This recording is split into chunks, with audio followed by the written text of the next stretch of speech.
Okay, in the last session, we went through the steps for finding out the system responses using transfer functions and Laplace transforms. In a general sense, for any systems really, basically try to find an output response yt if we know the transfer function, if we know the input signal, and there were 4 steps to go through. Okay, find the Laplace transform of the input, step 1. Multiply the Laplace transform input to the transfer function to give you the Laplace transform of the output, step number 2. And then you do a partial fraction if you need to. That's your step number 3 in order to break them down into easy, simple fractions. And step number 4, you apply inverse Laplace transform to find the output response yt, because that's normally what we would expect. We want to find out what's the response in time domain representation. But in this section, I'm going to focus on a particular case, which is the first order systems. Now, when we say first order or second order or whatever, now in the form of differential equations, the order of the system is defined by the highest derivative we have in a differential equation. So if the highest derivative is second order, then it's a second order system. If it's only first derivative, and then it's a first order system. In the transfer function format, the order of the system is defined by the highest power of s.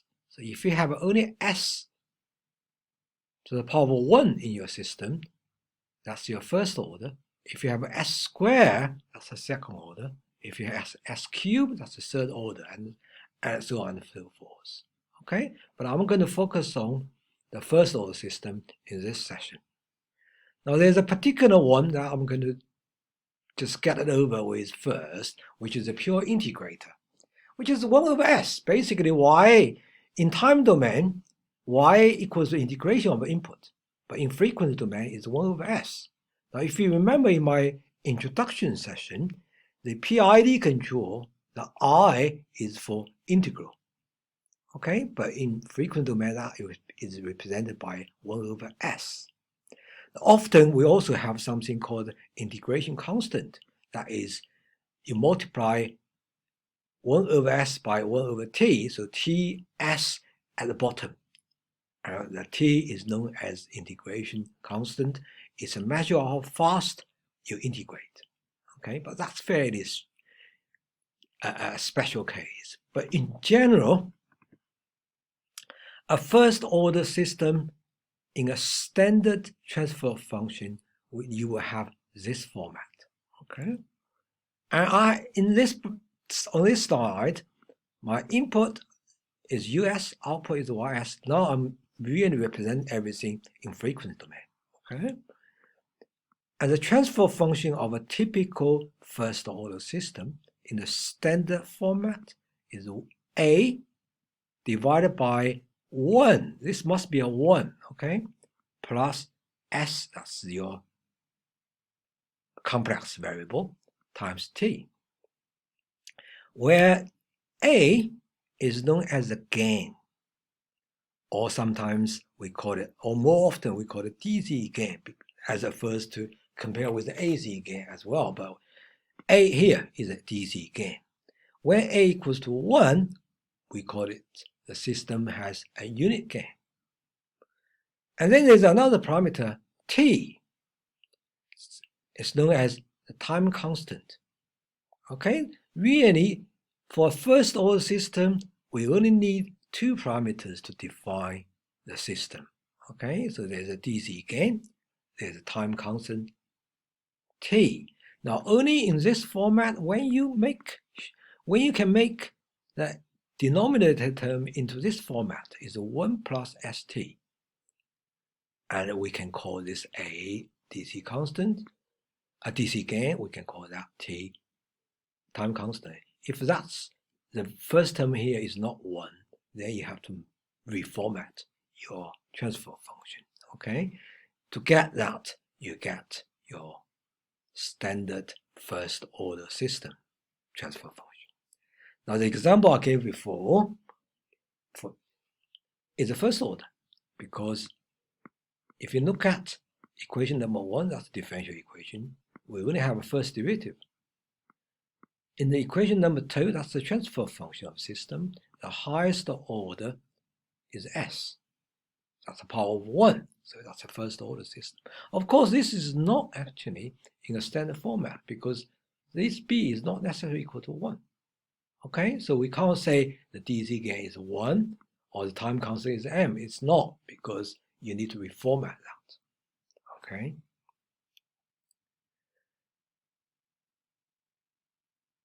So that's standard format.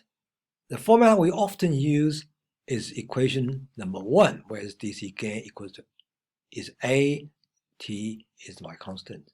There's another format that sometimes we use, and it's quite handy for Laplace transform of or inverse Laplace transform as well, because we know the exponential function e to the minus alpha t is the Laplace transform of that is 1, so is 1 over s plus alpha. Okay, that's s plus alpha, so we have there. The second format, if you look at this, the difference here is that now the coefficient of s is 1. Okay, whereas in the first format, coefficient of s is not 1, or not necessarily 1. The time constant can be 1, but it's not necessarily 1. Okay, but it's plus 1, but there it's not plus 1, it's plus alpha. Alpha here is known as the corner frequency of a first order system. Okay, so we have two formats here, and they are interchangeable.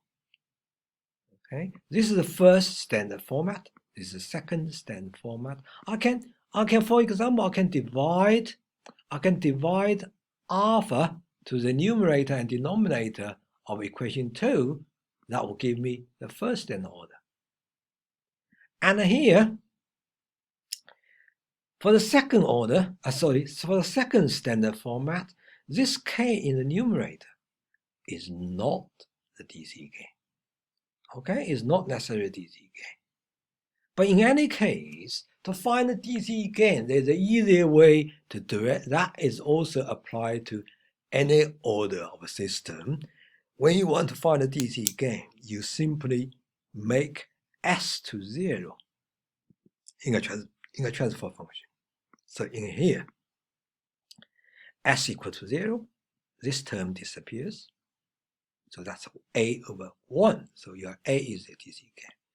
In the second format, s equal to 0, k over alpha, k divided by alpha is your DC gain. So do not assume, when you see a first order, do not assume automatically what's in the numerator is your DC gain. Only when you get them into the first standard format, then the numerator is your DC gain. Okay?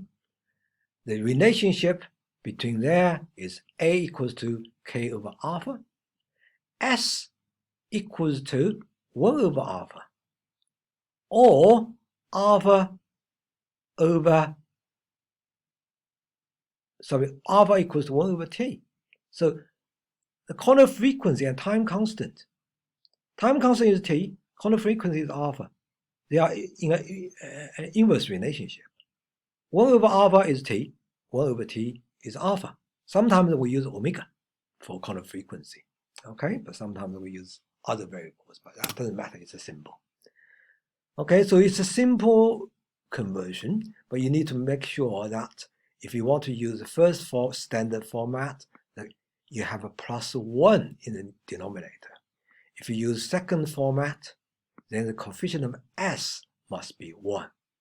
Okay, otherwise they are not in a standard format. But To find the DC gain, it's easy. You make S to 0. Okay? And there are only two parameters that are independent. You have a DC gain, which is independent. Either T or alpha, because they are in a inverse relationship. So, okay, so if you have T, then you will have alpha.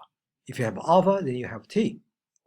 Okay, so there are only really for a first order system, you only need to determine two values. Two values will define a first order system.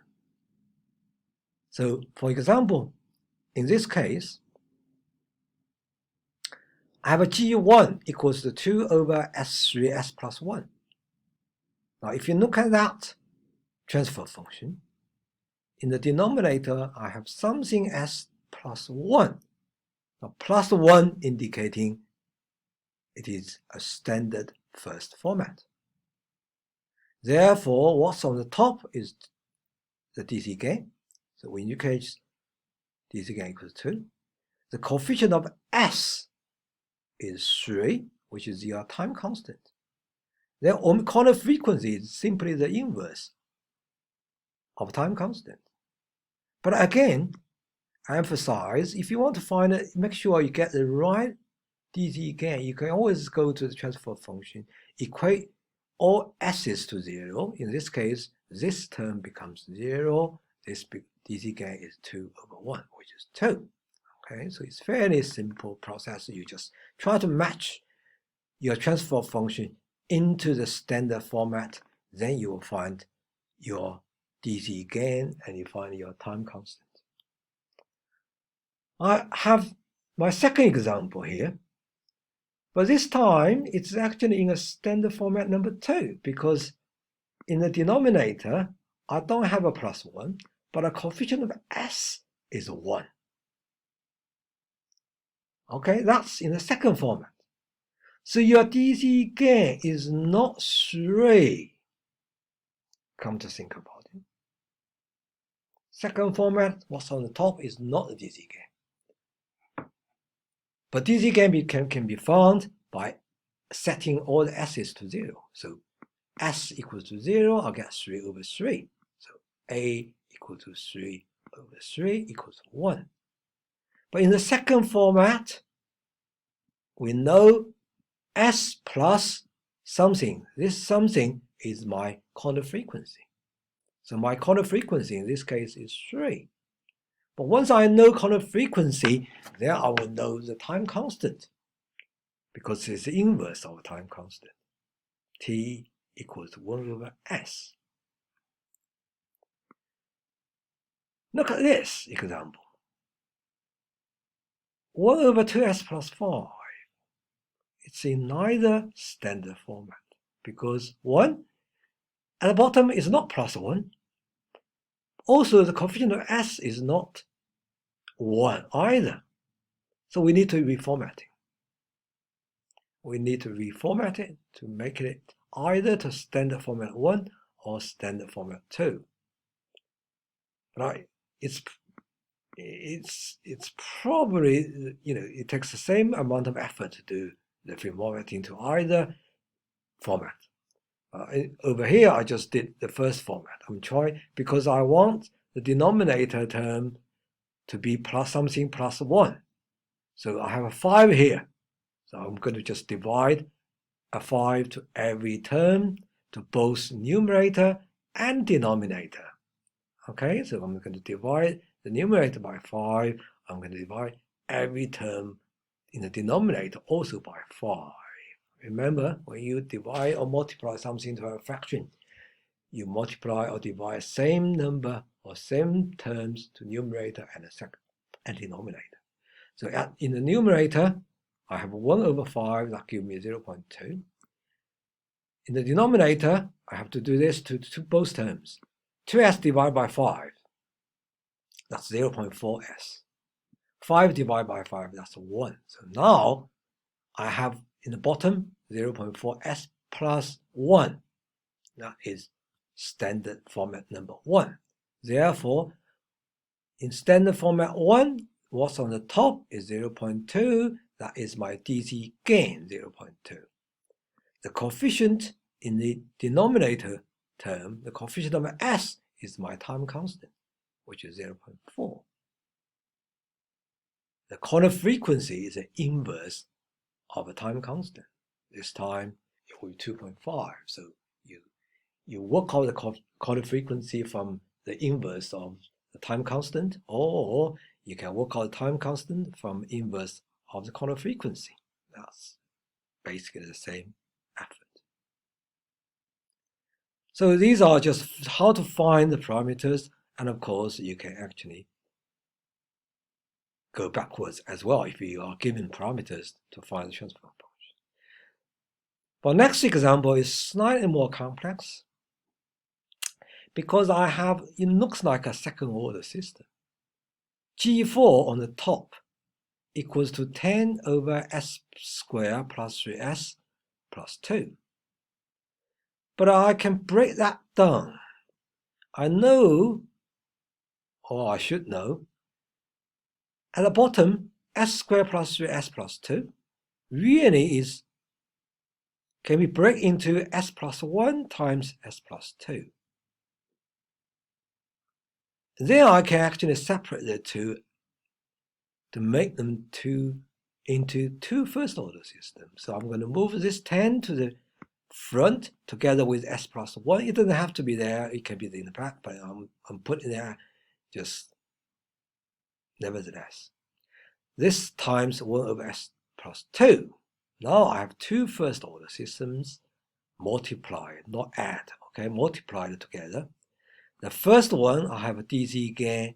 Now they're both, the first one is 10 over s plus 1. Now this is because time constant or corner frequency is 1. So it's a special case. It's actually, you can say it's in the first standard format, but you can also say it's in the second standard format. But it really doesn't matter. Let's say, because this is plus 1, it's a first standard or format. The DC gain will be 10. The time constant is 1. The corner frequency, therefore, is also 1. It's 1 over 1. Or other way around, it doesn't really matter because it's s plus 1. It makes life a lot easier. Second part is another first order system. It is definitely in the standard format. And I made a slight mistake here because A2, the DC gain of the second part is not 1, it's a 1 over 2. Okay, because if I set this s to 0, this will be 1 over 2, so it should be 1 over 2 here. Okay. The corner frequency, because it's in the second format, it's s plus the corner frequency. Okay. Therefore, the corner frequency is 2. The frequency has a unit of radians per second, okay, not hertz. And the time constant is the inverse of time constant of 0.5. So I have to really, it looks like a second order system in this case, but it's really two first order systems put together, okay, all connected in series. Now you might argue earlier where I moved that 10 to the front with the first part, but it doesn't matter. When you have a system like that, we're not really worried about what is the DC gain of the first part or second part. It's the overall gain. Okay, so there's only one DC gain for this transfer function, which is when you set s to 0. This s to 0, this s to 0, so it's 10 divided by 2, that's 5. Or A1 times A2, because I made a mistake here. This should be 1 over 2.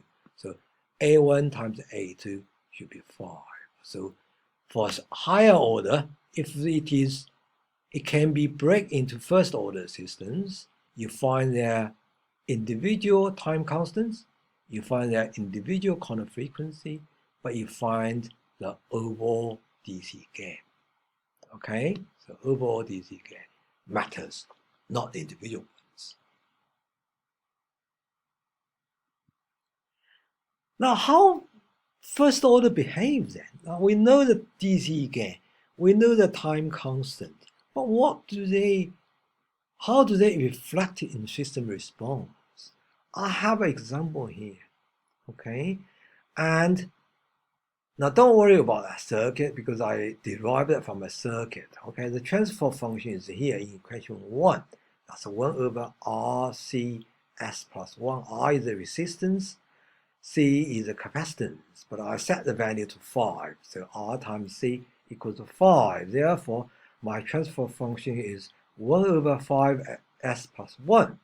So in this case, I will know DC gain is 1 because it is the transfer function is in the standard first format.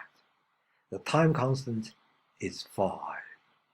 Okay, so if I want to find out the response of this system to a step input, then I'll go through the 4 steps.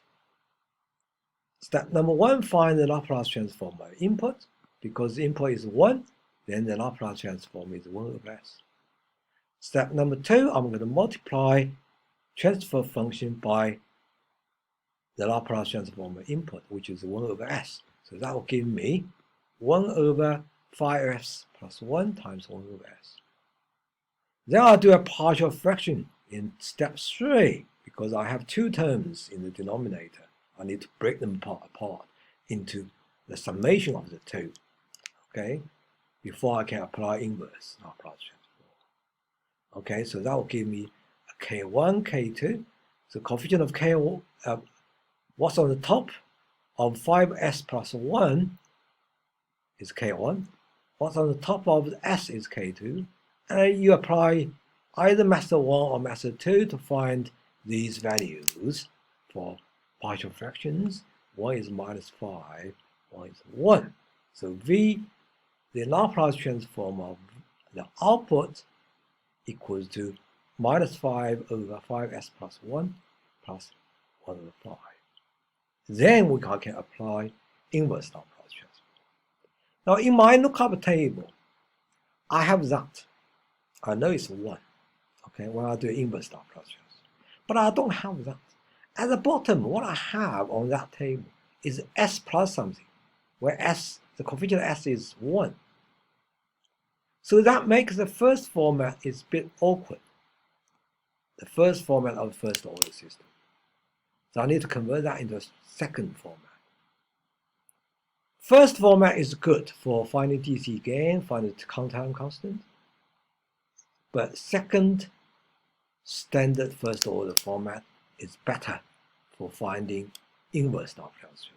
So I'm going to change that a little bit. I'm going to divide top by 5. I'm going to divide every term in the denominator by 5 as well. So this will give me 1 over S here. Minus 5 divided by 5, that's minus 1. 5S divided by 5, that's S. 1 divided by 5, that's 1 over 5. Now, this is actually a standard second format for the first order. And I know it's on the lookup table, okay? So inverse Laplace transform is 1 over S plus minus 1 over S plus 1 over 5, or 0.2. So this inverse Laplace transform is 1. This will be exponential function. So minus e to, this is a, okay? A here is 1 over 5. So 1 over 5 times t. That's my response for that particular electrical circuit. If I do a plot of that, this is what I see. Okay, my input is a step. So it goes from 0 to 1, then keep 1 all the time. But my output Y, VOT, is this red line. Okay, it takes some time to get to the final value. Okay, it takes time to get to the final value, but it also reaches 1 as well eventually. So in this case, the final value of the output equals to input. This is what the DC gain is. DC gain basically is a ratio between the final output and the input. Okay, so if DC gain equals to 1, it means the final output will equal to input. If it's 0.5, then the final output will only be 0.5 times input. That's DC gain. So DC gain, if you want no difference between input and output, in the sense of a final value or after it settles down, you want a DC gain of 1. Otherwise, it would be different. That's what DC gain means. The time constant in a first order response indicates how fast this response rises. Okay, it is the time it takes to get to the 63% of the final value. Okay, so in this case, final value is 1, therefore it's time for the output response rises to 63% of 1, or just 0.63. That's your time constant.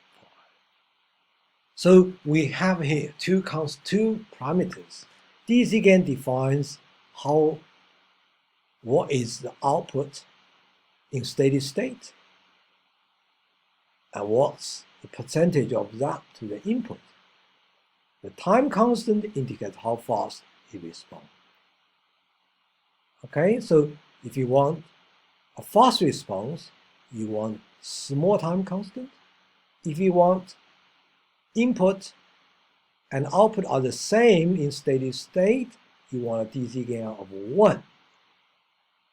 Okay, if they're not 1, then they are not the same. Okay, because the corner frequencies are inverse of the time constant. So if you want a fast response, you want a small time constant, but you will want a large corner frequency. Okay, just to summarize, first order system is specified by 2 parameters: the DC gain A, the time constant T. But there's also a third parameter, but it is dependent on the second one. So when we got the corner frequency is the inverse of T, or T is the inverse of omega. The response is exponential because it takes time. It lags after the input. Therefore, a system like that is also known as a lag system. Okay, it doesn't go up instantly. It takes time to get there. And this diagram gives you a general solution to a step response. Okay, so if you have a first order system in a standard first format, then this would be the standard response of the output response. But more clearly shown in this diagram is this: if my input is a unit step, then my output is an exponential function. It rises to the DC gain, or DC gain times input, because input is 1, therefore output is 1. So output, the final output value is DC gain times input. The time it takes to get to the 63% of the final value, that's my time constant. So that time constant is small, then it's faster. So that's really sort of standard first order response. We have 2 parameters, but they define the response. They are closely related to the system response. Okay, that's why we want to know these values. We want to know the DC gain, and we want to know the time constant, and we want to know the corner frequency. Okay, so there's some practice work for you guys. Okay, so from these transfer functions, I'd like you to find out the DC gain, the time constant, and the corner frequency. They're not necessarily always in a standard format. Sometimes you can also have a higher order system or second order system, but you need to, I know G4 and G5 can always be broken into 2 first order systems. Okay, and the second part, and I'll give you some parameters: DC gain, time constant, I'd like you to write down the transfer functions for me. Okay, thank you.